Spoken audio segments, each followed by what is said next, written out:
I think you can replicate the idea of what Zohran did, but I don't think you should replicate beat for beat. A lot of people outside politics don't understand the marketing of it. They feel like it's just like, oh, you just put some door hangers. Should influencers be political? Should they even talk about politics? But not understanding the demographics of like, hey, we have this population that needs to be talked to too, that has never been heard. The political campaign of the moment that everyone has been paying attention to and been talking about is the New York City mayoral campaign, with Zohran Mamdani being out in front, capturing a lot of attention and hype through the primaries and now into their full mayoral election. Let's be honest, there's been a lot of think pieces and people talking about it. Oh, everybody has an opinion. Everyone has thoughts on it. What are your thoughts on it? My thoughts is it's a great campaign, I think, because he's listened to the people. You know, the Democratic Party has not listened to the people, and we've seen that with the presidential election. We even seen that in some congressional races across the country. The working class and the people have a voice that wants to be heard, and I think him doing his influencer program and just talking to regular people in New York and hearing them and implementing that into his policies is something, it's refreshing, but it shouldn't be refreshing. You know, that's the sad part about it. But I think it's great. I'm excited about it. I don't think the powers that be that usually keep the standard is very happy about it. I think it's interesting that the thing that he started with was actually a listening session, right? I think there are clips of Zohran and his team going into communities and just doing like vox pops and man on the street listening sessions, right? It didn't start with, I'm here, listen to what I'm saying for everything. It was what matters to you, which I think is a really important part of what you're saying, right? It starts with listening. Yeah. When it comes to influencers, lots of think pieces around it. Again, the question with influencers when it comes to both the, Kamala's race and otherwise, there's always been a question of like, should influencers be political? I think that was a couple of years ago. Should they even talk about politics? Should they just focus on streaming or whatever their thing is? And now that they are starting to speak up, and I think there's even a demand from their followers about like, how do you feel about housing? How do you feel about Gaza? How do you feel about X, Y? They want them to be participating. How do you think that influencers intersect with politics in Zohran's campaign, and what does that mean maybe for this 2026 cycle? So first I want to start off and say anybody that wants to talk about politics is allowed to talk politics. This is America, and I think that we are trying to box people in of saying influencers can't. They can do it. It's your choice. So play your part. And I think it will play a huge part in the 2026 elections due to the fact that, like you said, people want to hear from their favorite person. This is now becoming like a podcaster on streams. People want to hear from Kai. People want to hear from just even, and mind you, not even just big influencers, but micro influencers. The person that is, doing a little coffee show. I forgot what's that coffee brand that they have their like own little influence and show. Like, people want to hear from everyone. I don't see a problem with that. And I think what was different compared to what he has done compared to what Harris in the past, it seemed more paid. This one seems more organic because in New York, he's even stopping regular people. So it's not just influencers that we're hearing from. And we're not hearing it from, it seems like, their playbook. Like, hey, here, we gave you a script. Here you go. It's more like, hey, this is how I feel. And also, back to what you were saying earlier, they went to those listening sessions and walked away and had their own opinion. Not that they were reached out from the campaign. That's how it seems. Yeah. I don't know the details fully, but like, how do you feel about it? I think the thing that was very interesting is this fit Zohran where he was at. Like it feels like the way he was acting on camera is how I would expect him to act off camera. He seems like a really fun, upbeat, playful dude. He seems like he does jokes and is like that person that you could bring around for dinner that like would immediately be loved by all of your family members, right? Like authentic is a word that gets thrown around a lot, and maybe I'm not sure if that's the right word for this, but it felt very genuine. I think as much as it was like clearly it was marketing and clearly there was a goal for it. It felt like Zohran was being Zohran, and like it makes sense because he comes from, I think his mom was a Bollywood filmmaker as well, so he understands, I think, a little bit about like how to use the camera and how to be himself in front of the camera. I think the big takeaway here is this is not for every politician to replicate. So I have a question for that. Yeah. Why can't this be used for any politician? Is because we see now that this has happened, more politicians have picked it up or tried to have in their own way. Even candidates that are in the race that weren't, that got back in the race. But I'll let you speak on that.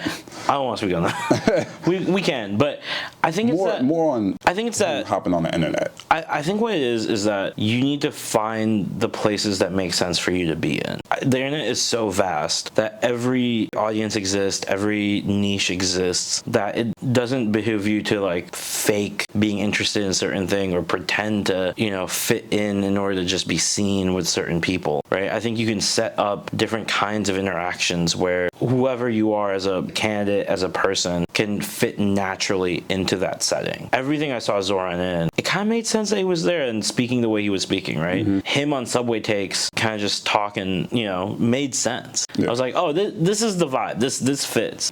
For example, you take someone much older, I can't think of anyone off the top of the head, and you put them in like a Fortnite tournament, not gonna work. Like, it doesn't truly make sense, right? So I think you can replicate the idea of what Zohran did, but I don't think you should replicate beat for beat what he did. Got it. It was very natural, similar to when AOC hopped on Twitch. Like, they're those type of people that that's just what they do. They understand that whole lane. Well, I would also say his marketing team understands him, right? And how to use what he is about to create opportunities with both with the messaging and the audience, but also with who he is as a person. I forget their name, but they've been with him for a while. And so if you have a marketing team that comes in and just gives you, hey, here's a playbook, just go talk to these people, but without understanding who you are as a candidate, then that isn't going to help you. So let's dive deeper into that, because as us working in the politics and us, always saying that the reason why we even got into this lane and started our firm is because a lot of people were putting together a playbook that they felt was like cookie cutter and it could work for anybody. Let's just dive into what that means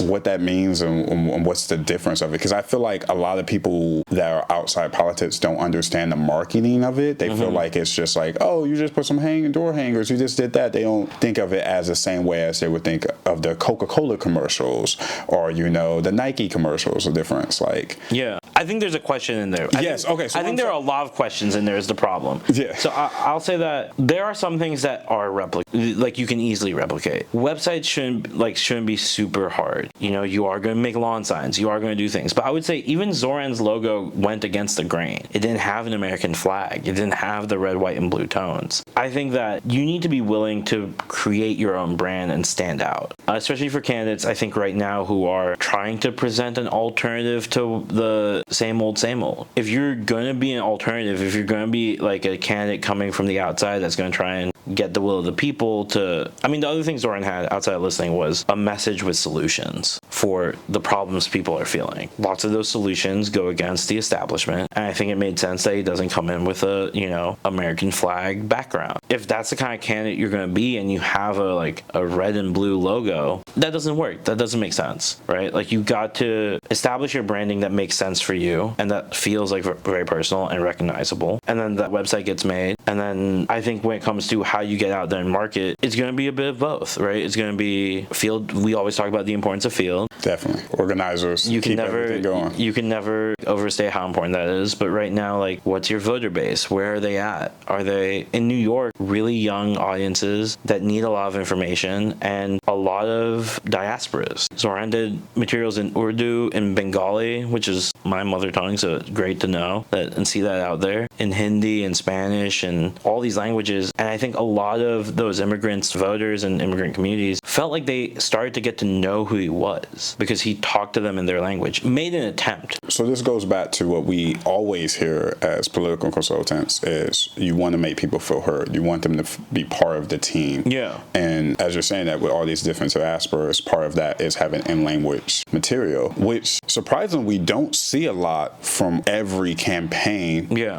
One factor is money, obviously. Big factor. But the second factor is also they don't know to go more in depth. They're like, hey, we did Spanish, we did Chinese, or we did, the top level, but not understanding the demographics and the weeds of hey, we have this population that needs to be talked to too, that has never been heard for many years. I think a big thing that we've always talked about, and part of why we started, is that it's not just going to be a translated version of the same thing. Mm-hmm. It's going to be the cultural competency of that group, right? So specifically, again, with Zohran targeting South conversations using Bollywood intros. That's how you get like a cousin sending it to the family WhatsApp chat. And that's how now uncles are now being like, oh, this is cool, what's this? Asking questions. Like, you need to spark conversations by using cultural competent marketing. I'll be honest, I think we also kind of saw that with Trump in Florida going after like Cubans, right? By, culturally attacking or trying to engage with their history and their background. Yeah. We saw a lot of Cuban WhatsApp groups pop off for Trump because of that. So a big part of it is language. I think it's cultural competency along with the language that like makes it work. Got it. There's a bridge. Yeah. You gotta have both. If you just have the language, you will get ignored at some point. You gotta stand out, and you gotta do that in a way that doesn't feel like you're making fun of them. Yeah. So I think simply what we're saying is don't just have a cookie cutter marketing thing that you can fit in or something that you got from AI or Canva that just everybody can get, that you need to be unique. You need to have your own voice, and you need to understand that that voice has to be broken down to many different other voices for different diasporas to be heard. Yeah, that's a very succinct way of putting it.